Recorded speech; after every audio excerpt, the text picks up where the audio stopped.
Hola, soy Fernando Valladares, profesor de investigación del Consejo Superior de Investigaciones Científicas y profesor asociado de la Universidad Rey Juan Carlos. Como ecólogo, como científico que trabaja en la ecología, me interesan especialmente las conexiones que hay entre los distintos procesos ecológicos y entre todos ellos y la salud de las personas, porque en realidad salud solo hay una, que es la salud de la biosfera. Os voy a desarrollar el concepto de inmunidad de paisaje, o de alguna manera cómo la restauración ecológica en realidad, y contra lo que pudiera parecer, es un servicio de salud pública. Pensemos en primer lugar que la biosfera, esta capa de la vida en la cual se desarrollan todas las sociedades humanas en compañía de numerosas especies de plantas y animales, esta biosfera es compleja por la gran cantidad de actores, que en este caso son especies, la cantidad de procesos ecológicos que tienen lugar. No la entendemos bien, pero sí sabemos lo suficiente para asumir y decir con confianza que está en riesgo, la estamos alterando profundamente y una de las cosas que se está poniendo en riesgo con esta alteración de la biosfera es nuestro propio bienestar, incluso nuestra supervivencia como especie. Algún dato de los muchos que podríamos sacar revela cómo del orden de 1 millón de especies de plantas y animales están actualmente en peligro de extinción, del orden del 11,5% de la biodiversidad global, y esto es debido a las actividades humanas. En este momento creo que es interesante refrescar esta metáfora de que los ecosistemas son como una máquina con sus componentes, ¿no? Le podemos a una máquina como un coche ir quitando piezas sin que pase nada, pero llegará un momento que le habremos quitado un alto número de remaches, por ejemplo, y se cae la carrocería, o le habremos quitado una pieza clave como un cilindro y ese coche ya no puede moverse. Pues esto ocurre con la diversidad biológica. Llegará un momento en un ecosistema en el que a base de quitarle más especies el ecosistema se vuelve disfuncional. Tenemos que, por tanto, pensar que cuando se pierde una especie se pierde en paralelo una función o a veces más de una función. ¿Por qué? Bueno, porque la extinción de la fauna muchas veces conlleva, por ejemplo, en el caso de un animal dispersante de plantas, pues la pérdida de esa función de dispersión, pero esto arrastra a otras especies, las dispersadas, lo cual a su vez arrastra nuevas especies que podrían necesitar a esas especies que ya no son dispersadas, y esto establece una cascada de extinción que es de las cosas que más nos preocupan. No solo la extinción directa, sino el arrastre de pérdida de función y futuras extinciones asociadas. Hay que establecer conexiones. Para un ecólogo es algo muy natural, pero para mucha gente no lo es tanto. Por ejemplo, la pérdida de biodiversidad se puede ver como una causa o como una consecuencia. La causa de nuestras acciones es perder biodiversidad, pero la consecuencia de esa pérdida de biodiversidad es la pérdida de muchas de las funciones, ¿no? Así que tenemos que ver como un ecosistema disfuncional es en realidad una consecuencia de perder plantas y animales, de perder biodiversidad. El Neolítico se pone muchas veces como un ejemplo de una era esplendorosa para la especie humana, una era en la que hubo mucho desarrollo, asentamiento en ciudades, desarrollo de la agricultura, pero realmente el Neolítico también trajo bastantes problemas.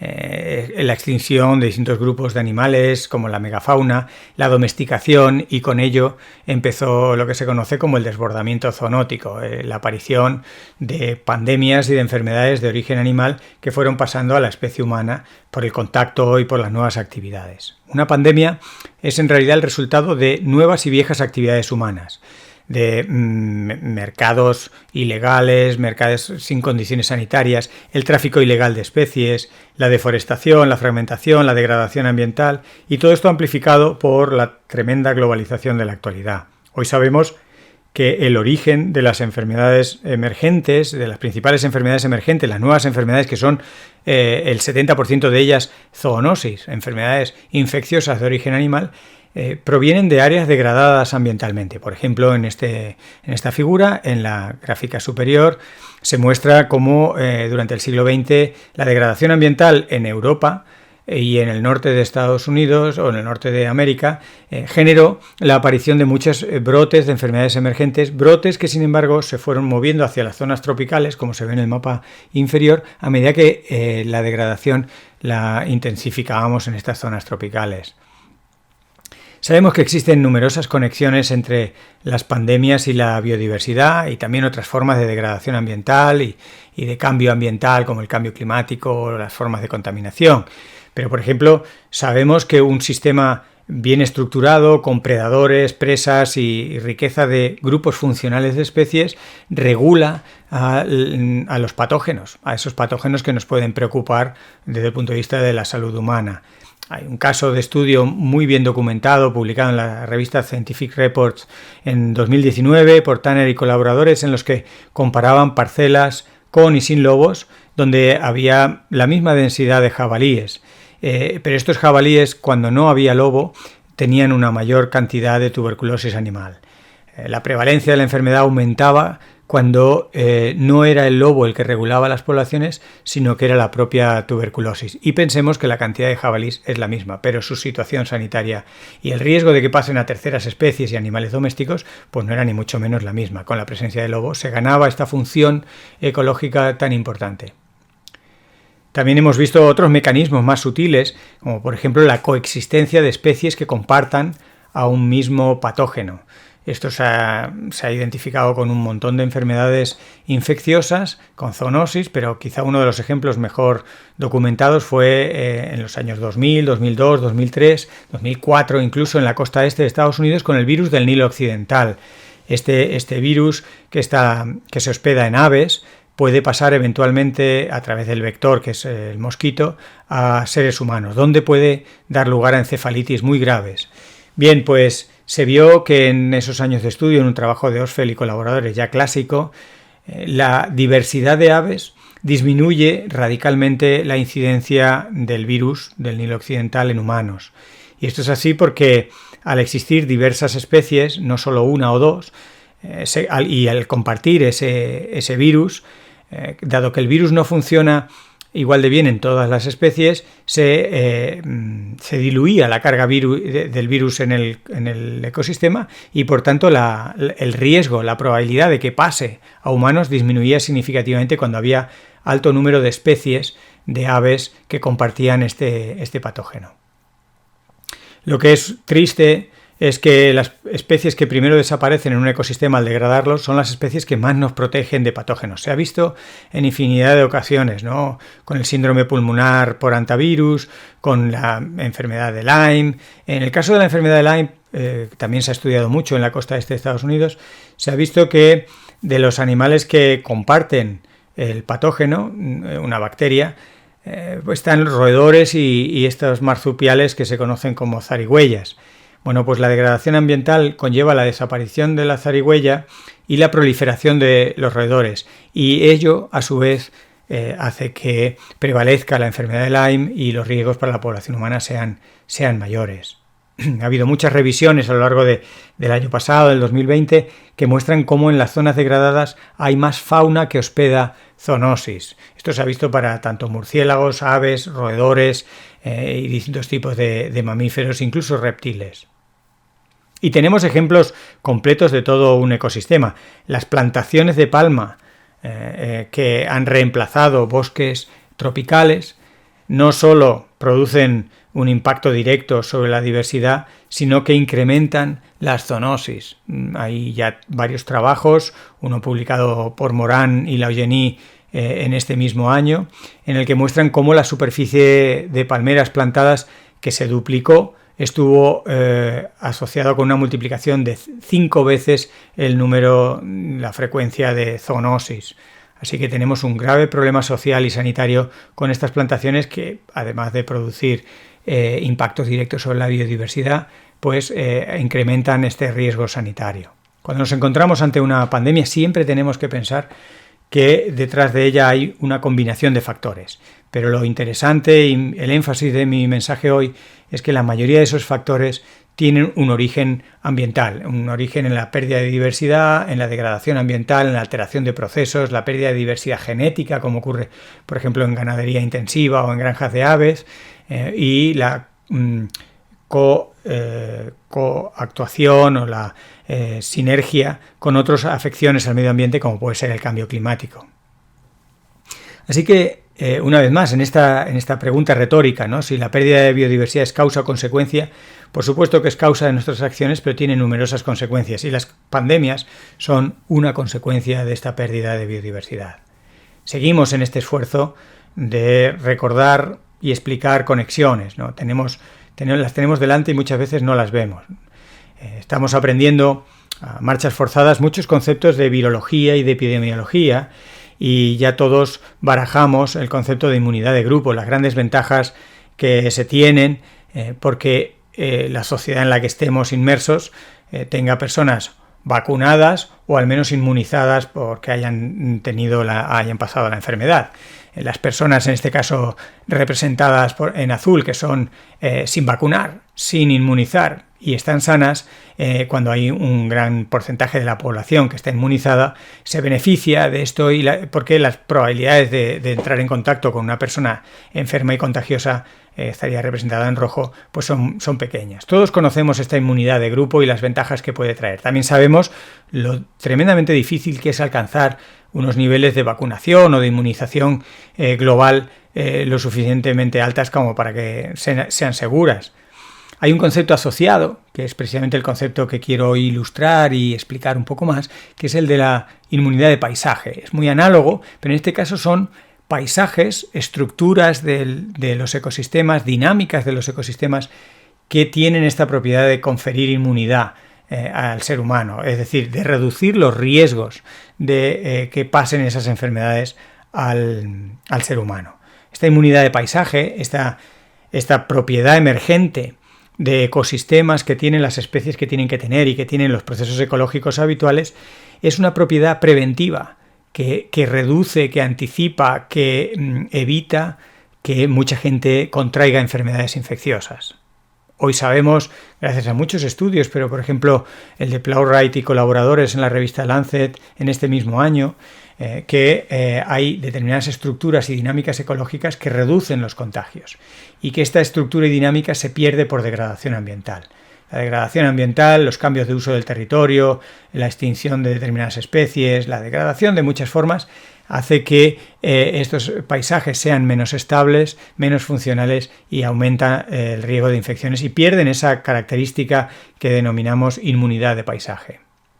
La restauración ecológica, por tanto, la posibilidad de restaurar esa función y esa dinámica ecológica que se haya podido perder o alterar por nuestra causa, es clave contra la zoonosis y es, por tanto, un servicio de salud pública.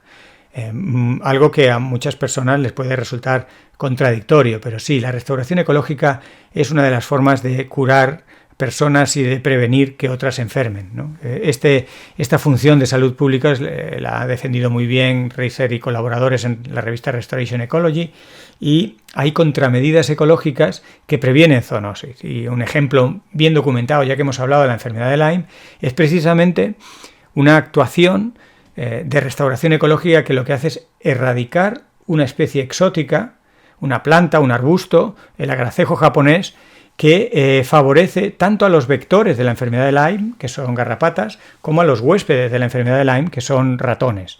Erradicando el agracejo japonés, esta especie exótica, que es una actividad, como digo, de restauración ecológica, se reduce significativamente la presencia de esta enfermedad de Lyme y las poblaciones humanas pueden volver a realizar actividades al aire libre, se recupera la salud y también la economía.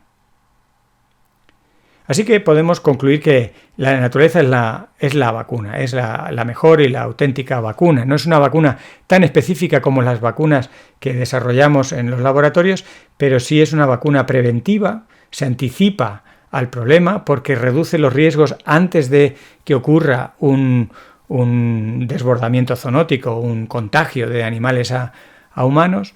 Es por tanto preventiva y además es inespecífica. Vale contra cientos o miles de virus y bacterias que en un momento dado pueden convertirse en una amenaza para nosotros. Cuando una persona entra en el hospital ya es tarde. Un hospital, un médico representan la solución ante un problema que deberíamos haber evitado. y que sabemos en muchos casos cómo evitarlo, precisamente con esos paisajes que generan inmunidad, con esas situaciones que reducen riesgos, ¿no? Así que tenemos realmente que enfatizar en los aspectos preventivos, más que los aspectos reactivos de producir una vacuna, de generar más médicos y más hospitales, ¿no? Más ecología, más sociología y más planificación evitan que la gente enferme. La situación del planeta no es buena, lo sabemos, tenemos menos de un 5% del planeta que permanece intacto, pero sí que sabemos también, gracias a este trabajo y otros, el de Plumtree y colaboradores en el 2021, que con un pequeño esfuerzo, si nos centramos en las zonas que todavía conservan niveles razonables de diversidad y funcionalidad, centrando nuestros esfuerzos de conservación en estas zonas primero, con poco esfuerzo se podría pasar del 5 al 20%, ¿no? En muchos casos bastaría con corregir la pérdida de fauna, corregir la defaunación, y podríamos elevar bastante fácilmente a un 20%, a la quinta parte de la Tierra, y no solo el 5%, lo que podemos considerar ecosistemas íntegros. Y todo esto es muy rentable. Hay muchos estudios. El informe de Waldron le puso economía y dineros y costes y beneficios a lo que sería pasar del 15% de protección actual de la Tierra a un 30% de la Tierra, es decir, más del doble de lo que actualmente está protegido. Y es sumamente rentable. Los beneficios, los ingresos por realizar esta inversión, enseguida, en poco tiempo, con distintos programas y diferentes niveles de conservación, dan beneficios. Y todo esto se amplifica notablemente por el turismo. Ya Dobson, en el año 2020, el año pasado, calculó lo barato que resulta conservar la naturaleza y atajar pandemias que hacer frente solo a una de ellas. Ellos calcularon lo que costaría prevenir pandemias, que a nivel global es algo muy caro, claro, es muy caro. Las 3 medidas que ellos valoraron era detener la deforestación en zonas tropicales, limitar el comercio de especies y establecer una red de alerta y control temprano de pandemias. Esto cuesta mucho dinero, cuesta del orden de entre 17 y 27 billones de dólares, mientras que los costes de atajar solamente una pandemia como la COVID-19 están entre 8 y 16 trillones de dólares, 1000 veces más. Así que es tremendamente rentable y eficiente prevenir pandemias, atajarlas antes de que ocurran, evitar que ocurran, prevenir, ¿no? No solo evita que gente enferme y muera, sino que económicamente es muy rentable. ¿Cómo lo estamos haciendo? Bueno, pues hay piezas positivas y piezas negativas, hay fragmentos de información que mueven al optimismo, como este, por ejemplo, que la asesora financiera Bloomberg LP mostró hace apenas unos meses, que el número de proyectos y de financiación de proyectos verdes, de proyectos sostenibles, de proyectos que no están relacionados con combustibles fósiles, pues ha ido aumentando en la última década, y en este año, en el 2021, hasta el momento están prácticamente igualados en cuanto a cantidad de dinero que se ha puesto en los unos y en los malos, en los proyectos malos, en los negros, y en los verdes, que son ambientalmente recomendables y sostenibles. Pero no todos los países han planteado una salida de la crisis sanitaria del mismo modo. Hay países, entre los cuales, por ejemplo, está España, que al menos la estrategia planteada no es mala, veremos la implementación. La Unión Europea pues lo hace relativamente bien en este índice de verdor del estímulo económico que se tiene planeado para salir de la COVID-19. Sin embargo, aparte de los sospechosos habituales como Rusia, Turquía, Arabia Saudita o Filipinas, tenemos países como Noruega en nuestro entorno que nos hacen pensar seriamente, porque su actuación, su planificación, el índice de verdor es bastante negativo. En realidad solo tenemos una salida de esta crisis sanitaria, que en realidad es un reflejo de una crisis ambiental. Con el concepto de One Health, de entender que la salud del planeta y la salud de las personas, la salud de los ecosistemas, de las plantas, de los animales, están estrechamente unidos, que solo podemos hablar de una única salud, es la única forma de salir adelante a medio y largo plazo de este desafío tremendo que ha supuesto la COVID-19, y que también suponen eventos de contaminación o los eventos climáticos extremos. Todo está relacionado con un medio ambiente alterado por nuestra causa, y salir de eso pasa por reconocer y recuperar este concepto de One Health. Antes de acabar, quería hacer una reflexión de que en el origen de todo esto está nuestro modelo socioeconómico, ¿no? y la pretensión de que podemos seguir creciendo, ¿no? El crecimiento indefinido, infinito de la economía, y lo pintamos de verde, le llamamos crecimiento verde, pero realmente no cuadra. Sabemos que esta noción de crecimiento verde, que surgió como respuesta política al cambio climático y al colapso ecológico, no se mantiene. Cada vez hay más indicadores que muestran que esta afirmación de que la expansión económica continua es compatible con la ecología de nuestro planeta, aunque se encuentren en políticas nacionales e internacionales, incluso en los Objetivos de Desarrollo Sostenible, no se mantiene con la evidencia. La evidencia empírica es bastante tozuda y nos recuerda que el uso de los recursos, la extinción de especies y las emisiones de carbono, por mencionar las principales amenazas al medio ambiente, no apoyan ni mucho menos la teoría del crecimiento verde. Hay una gran cantidad de pruebas en contra de que el crecimiento del PIB se puede desvincular del crecimiento del consumo de recursos. Así que tenemos entre todos que reconocer esta cruda realidad, no engañarnos con un presunto crecimiento verde, rescatar las bondades, las ventajas, la esperanza que supone restaurar y conservar los ecosistemas, que nos confieren, entre otras de las múltiples funciones que necesitamos, una inmunidad de paisaje, una disminución de los riesgos de infecciones y también otras muchas funciones que necesitamos para nuestra supervivencia. Así que entre todos debemos buscar estrategias alternativas. No es solo tarea de los responsables políticos. Así que muchas gracias y bueno, podéis encontrar mucha información en mi página web valladares.info, donde pongo todo tipo de artículos, vídeos, podcasts y material que permite transmitir la información científica en un lenguaje asequible para todos y para personas también científicas, pero de otras disciplinas, en el canal de la salud de la humanidad en las redes sociales. Lo dicho, muchas gracias.